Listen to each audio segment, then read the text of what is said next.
Hello guys, so Jerry speaking. Welcome to Book Reviews episode number 35, and today we read you chapter 13, the book of the Priceless Memories. It's called, it's written by the late Bob Barker. So we're going to read you, it's going to be, okay.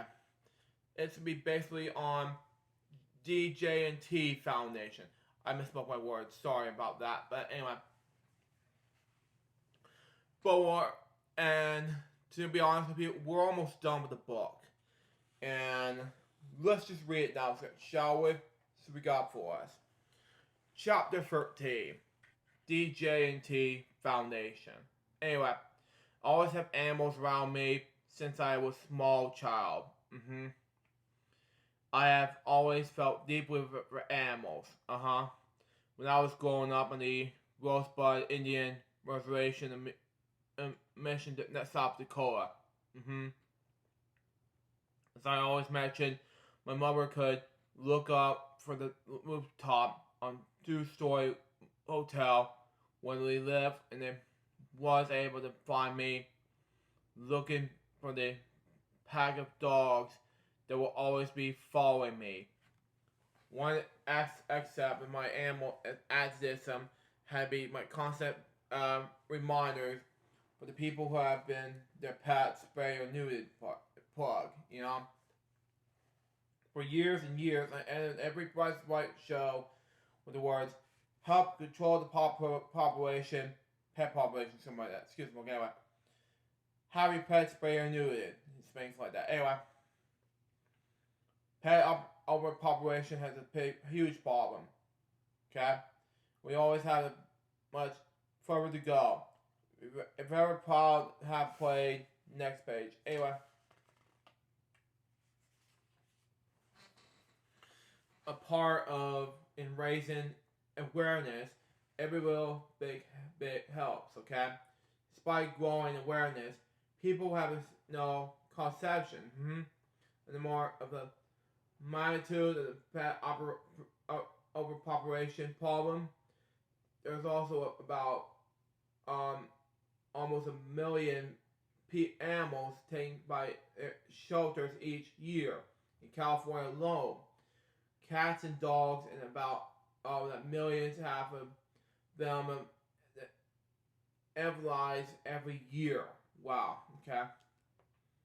In addition to these,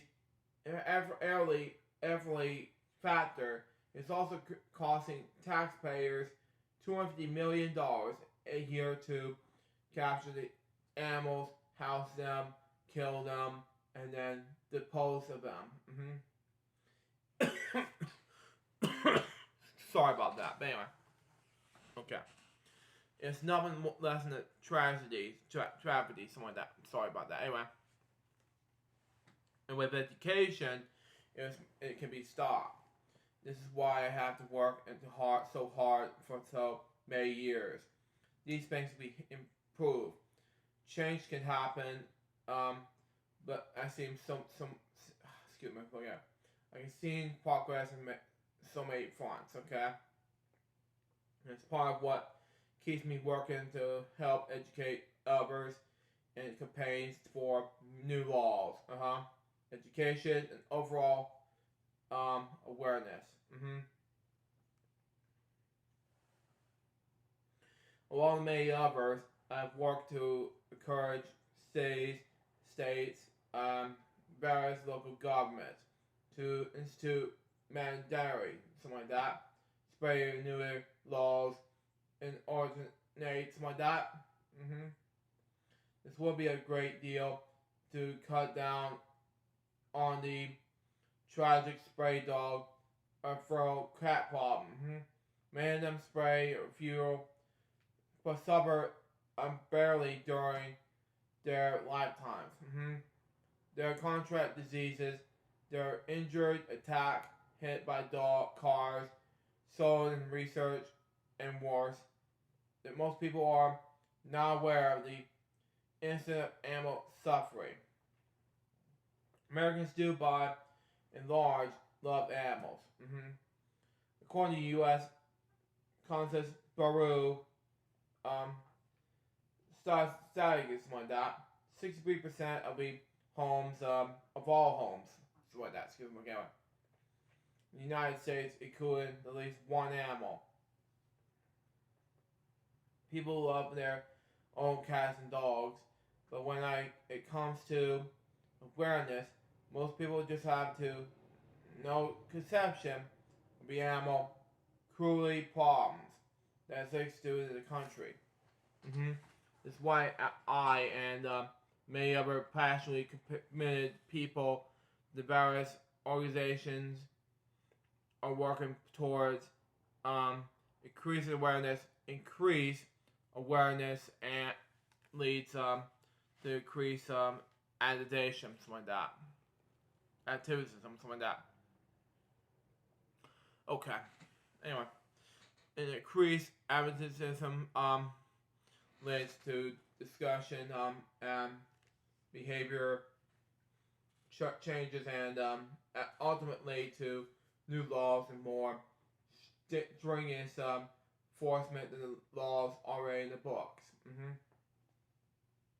When I become involved in all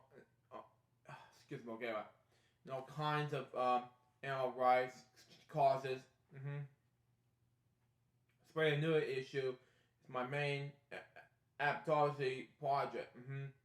In memory of my wife Dorothy Joe and my mother Tilly, that is, who are both animal lovers, I established a DJ&T Foundation. Okay, which is a non-profit organization that subsidies low-cost spray and neuter clients and vulture programs throughout the country. It was established in 1994, the year I was born. Okay, and since then the DJ&T Foundation has contributed millions of dollars and funds clients and programs, which was provide spray and neuter services. The DJ&T Foundation offers grants and organizations across the country that meets the foundation's crisis area, something like that.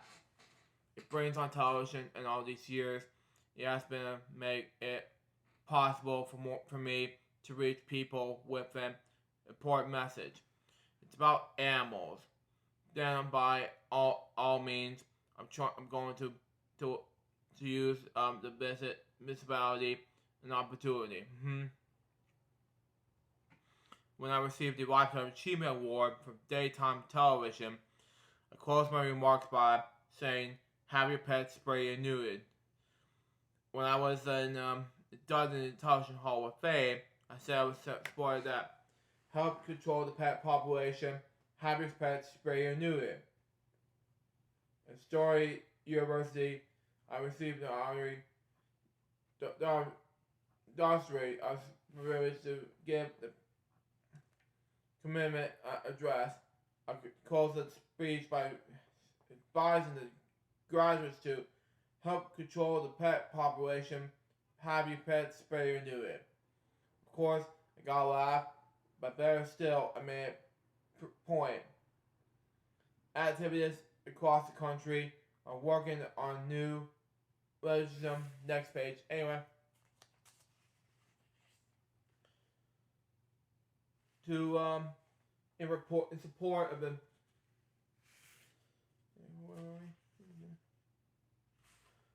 in support of Amanda. Excuse me.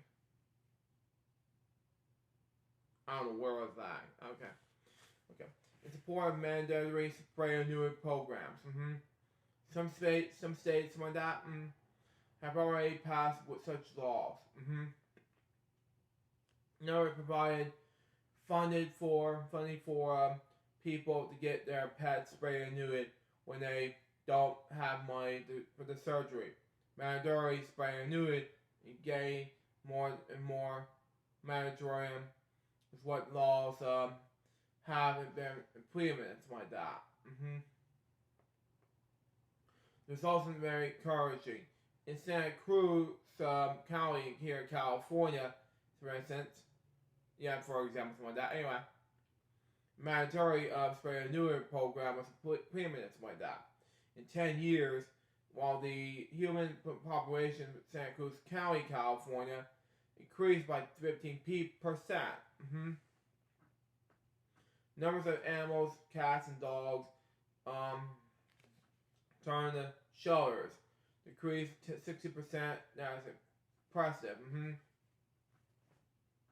Spray and neuter in so many observatory the solution to the tragic population problem that one would just instead of reason like that have announced this word sorry believe that would not run the population. Everyone loves animals, right? Yeah, I love pigs. But believe me, there are powerful lobbies, groups, and industries that have been launched serious operations, the animal rights causes in which I have become very involved. If you trace this operation through all the little channels, eventually you find it always based on greed. One group operation, the nursery spray and neuter programs is the breeders. There are registered breeders, and that business, their business will not be impeded. Exactly. They're also all the backyard breeders, something like that, and the puppy mill operators. Many of whom are not licensed and pay no taxes. And they are contributing something like that to the tragic overpopulation, something like that. Excuse me, anyway. Problem. Excuse me. Some vegetarians are proposing that will reduce that size of the animal population. It comes down to business, but it comes down to greed. The fewer the animals, the fewer the patients. It's disgusting. Exactly. Again, in most cases, whether the fur industry, Michigan, something like that, I haven't pronounced this word, sorry, or even the entertainment industry, animal abuse is the result for greed. When you care about the animals as much as I do, and as much as many others do, it's totally unacceptable to see the poor animals paying the price of an unsavory human and very something like that. And very rarely, the people who vigorously oppose suggestions that would improve life for animals are people who is in some way profits like that for the exploitation of animals. Breeders, research scientists, animal trainers, farmers, and the movie industry are just some of the groups which offenders come. And let's add circuses, rodeos, roadside shows, and zoos to the list. Exactly. Especially farms and things and wild animals, things like that. While you're at it, Bob. Anyway, someone who the most glorious animal booths have been recited is the field animal exploration, like that. Often conducted in the top of universities around the country. In many cases of these experiments like that, are initially animal torture. And senseless moderation. I'm eventually virtually something like that to mentally screw them okay. Opposed to this word by exception. Yeah, that's word I cannot pronounce. Sorry. I have spoken not out against it said for years. I part part. Okay, this word I cannot pronounce. Participated. Yeah, pronounce it word. Sorry. I was in the podcast. I have been in podcasts and marches. That's what he should have said. Anyway. I've written letters, given speech, and tried whenever I could shine and rely on the barbaric experiments done on animals and barbaric kinds. For years, animals were used in tests for comments in household products. These animals were subject to blinding, poisoning, and skin infections of all kinds. The test results were useless. The result in the ways and were dangerous to human health. God, it was terrifying. I know. And with the humans are different. The test result are culture. I am delighted to see more and more companies turn their backs on animal testing and pointing it out to consumers and labels and advertising. Animal researchers have historically done so. Honduras. Next page, anyway.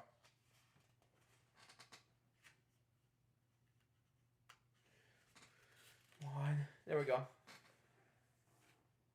Experiments, I do not want to go into all the gory details, but it was an animal torture. But it's no other would go for it.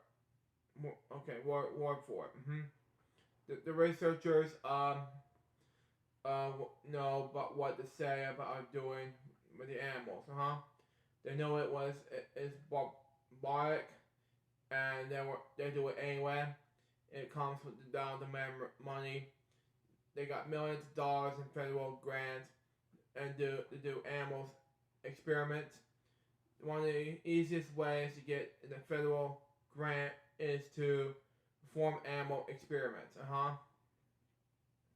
We have been pleading for years with the NIH, short for National Insurance Institutes of Health. Excuse me, okay, back off. But they continue to sanction, and in some cases demand animal experiments.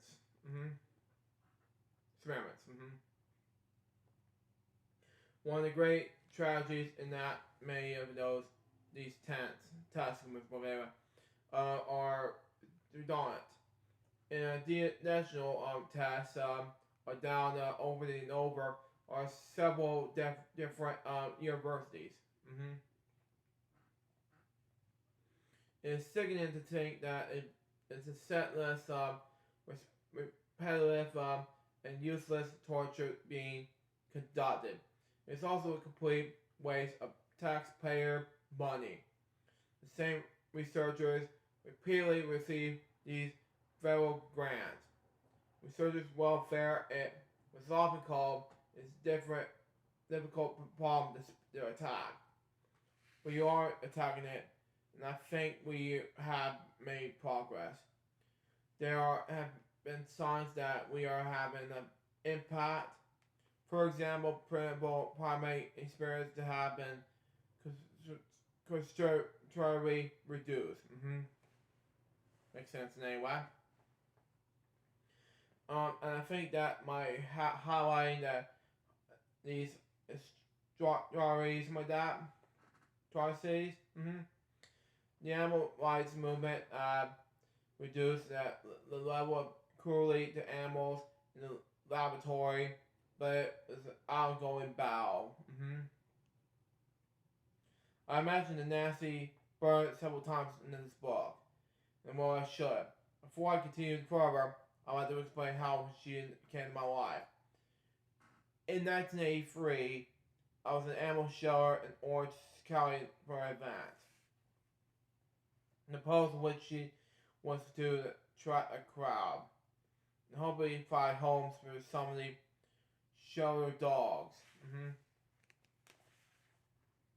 The day was drawing to a close, and I was trying to find a quality home for the dog I had on a leash.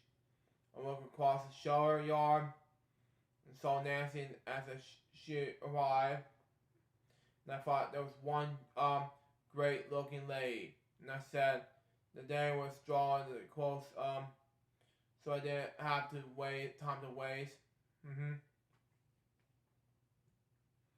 I went on over to her, introduced myself, and explained that I was trying to find a good home for a dog I had on the leash. Then I asked her she was married or single. And looking at that star, Nancy replied, "I'm just winding up a divorce." Wow. And I said, "Good. Then this dog is definitely for you. And I will have to come over for your home on weekends, and occasionally during the week to check in on him." Nancy adopted the dog, and then for years to come, there was the times where she got along with the dog much better than she got along with me. Okay, actually, Nancy and I have lots of things in common. Not least the which that she doesn't in turn to marry again. Nor did I. Our relationship has gone for 25 years, while on and off, mostly on. Nancy is a very brave, knowledgeable woman who has played an important role in the animal rights movement. She is the founder and director of the United Activists for Animal Rights, which is headquartered in Riverside, California. But she works on animal projects from coast to coast. In addition to all Nancy accomplished with UAR short, she is involved and respected part of the DJT Foundation's successes. As executive director, she interviews and applies for grants, and I know of no one else so well qualified to handle that assignment. Using Nancy's notes, the board of directors make its decisions on the grant requests. She also has the knowledge and background to next page. Anyway. See, we're almost done here. Okay. We're about 4 pages left for the book before we wrap things up, and we'll do the last chapter. Anyway, advise the grantees in the operation their organization. We have a file full of letters from the executives of organizations, and presentation, something like that. Anyway, there are gratitude for Nancy's insistence of solving problems of every description. Makes sense in any way. Nancy Byrne, who has not always been received the credit that she will richly deserve for her stellar work for behalf of animals, has worked tirelessly to protect animals in entertainment where they are frequently being starved and mistreated. Misbury, my dad. Misbury, in order to make them perform one more publicized incidents in which we became involved and exposed of animal cruelty in the production of a movie called Project X. Wow. Which used chimpanzees The movie makers had gone into one of the world's foremost pomologists, Dr. Roger Frost, Dean of the Graduate Studies and Research at Central Washington University, and co-director of the Chimpanzee and Human Community Institute. They want to get Roger involved with the film. Show the script to him. He looked over what they wanted the chimps to do and told the movie makers, you cannot do this. You cannot possibly do this without being the chimps. Thank you. Much appreciate that, Bob. Anyway. You should use the actors in chimp outfits. You should work in a different direction. But you cannot use live chimps. In the movie Babe, Pig in the City, in 1998, you can use live chimps with this talking moments, but you cannot use the things to punch the chimps in the face. Come on, you can hug them, but not kiss, let's say, punch them. That'll be going to jail, man. Project X is a failure for you. Anyway, they insisted on using live chimps. He said he would not have anything to do with the picture. Roger walked out, but they wanted ahead of their plan. Nancy and I affirmed that there was a great deal of animal cruelty on their set of the film. We were told graphic detail in the trailers, beating the chimps with clubs, fists, and blackjacks. Huh? Seriously? We heard all kinds of horror stories about what was happening on the set.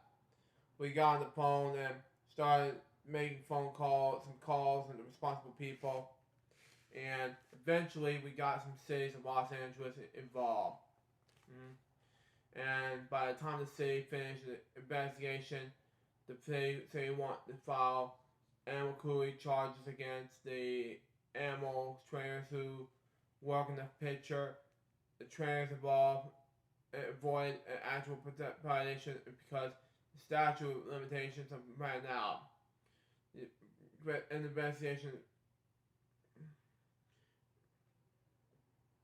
and the violations made against the animal trainers and producers received vast media attention nationwide.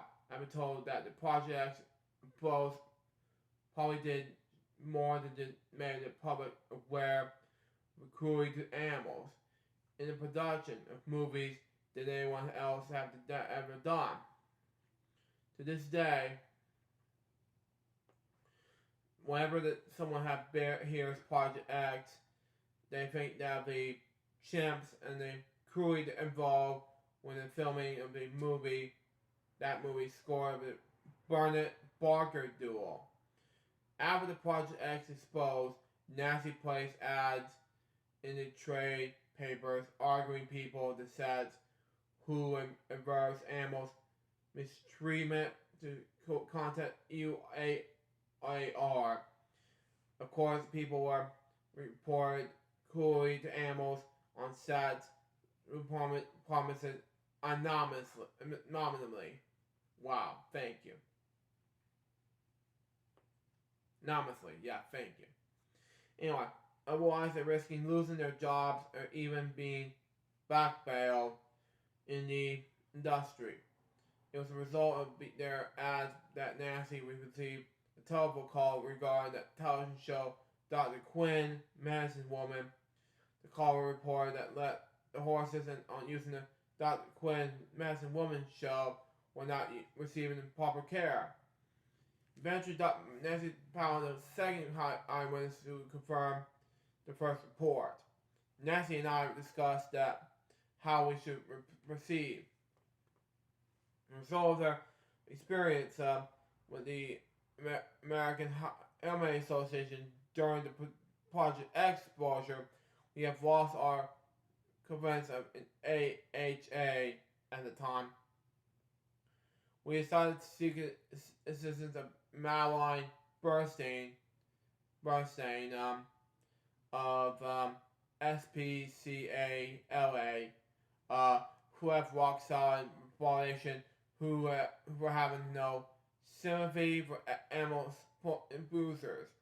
We call Madeline, told her what last 2 pages of the book, and then we're gonna do this anyway. The 2 eyewitnesses have reported and asked if we ask her if we should meet with us during the matter, discuss the matter. Excuse me, okay. Top of the Madeline, she said there was no need to further discussion. I'll have 2 humane officers out there tomorrow, in plain clothes to check it out. 2 humane officers check out everything having to do with this horses and reported that conditions were as bad as, if not worse than, the eyewitness had described them to be. Bev Sullivan, executive producer of the Dr. Quinn medicine woman, emerged to the hotline. She told that her main officers that she had been concerned about the horses, and she told the head wanger that the better care of them.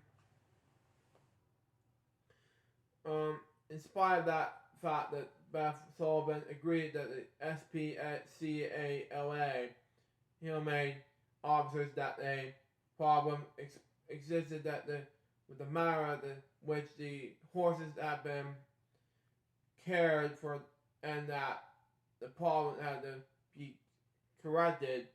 The woman who had been time was director of the American Humane Association Hollywood officer. Went on the television that said that AHA, my dad, had 2 officers on duty at all times, and they had observed no problem with the horses. Can you understand why Nancy and I don't go to the American Humane Association with animal abuse problems in movies and on television?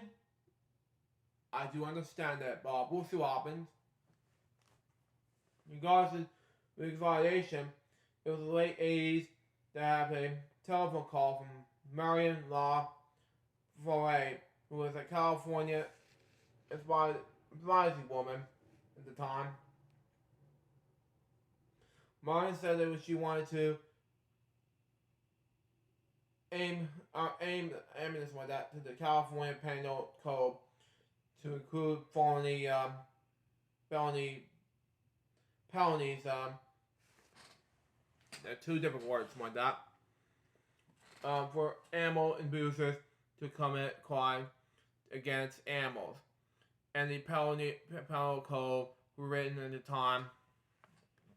Each crime word only administrator or something like that.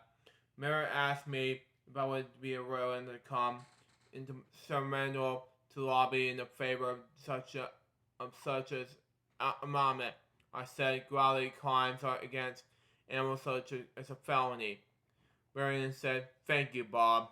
You can write the language of the amendment." I told Marion that writing the language of the amendment was not my bag. But that I have a friend who could be a beautifully something like that. Do it beautifully something like that. Of course, we're referring to Nancy Burnett, who has extensive experience in such writing. As it turned out something like that. Nancy not only write the language amendment, the panel code, but she also managed to close some loopholes like that in the code along the web. Nancy wrote the amendment and lobbied as well. American got the amendment passed and as a result, so animals, abusers who commit a crime against an animal in the state of California committed a felony. For a quarter of a century, I have been a good fortune and pleasure of working with Nancy Burnett, for organization United Activists for Animal Rights, in the effort to make ours a better world for animals. Animal rights activists across the country, around the planet, and a matter of fact, have accomplished a great deal. The martyrdom increase almost daily. As Al Johnson was used to say, you ain't seen nothing yet. So that was chapter 13. What do I think about this? I think it was basically, I think it was amazing. I'm going to finish it off right here to get this out of the way. But to be honest with you, this is going to be a successful thing to read. And I'm almost done with that one. So there you go. Now it's your answer question anyway. That was with episode number 35 of book reviews. Hope you enjoy it. Stay tuned for the next one. It's going to be episode number 36, which will be the final chapter of the book in honor dedication to the late Bob Barker, who sadly passed away nearly a week ago.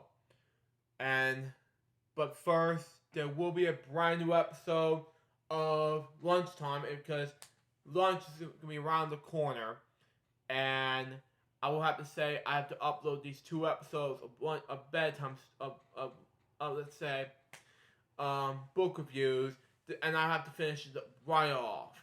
So there you go on that. Until next time, so Johnson Bob, so baby, good business, so say out. See ya.